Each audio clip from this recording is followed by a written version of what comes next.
they are now much more interested in challenging the electoral process in Zimbabwe than in campaigning. We all know in Shona, Mumbai, Furiri market. If you were not organizing your people to vote for you for the past 5 years, don't expect miracles on voting day on next Thursday. So because you realize that there will be no miracles, you are now challenging the referee. The other team was busy preparing for the match. You were not preparing for the match. You were busy fighting at each other, making accusations and counter accusations. You are not ready.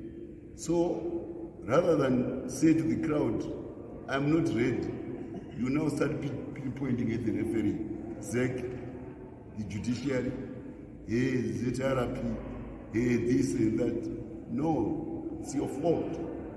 They should accept that they are disorganized, they can't marshal votes, they never went to look for those votes, they gave every excuse to say we are campaigning in the midnight when it is not true, they were not campaigning.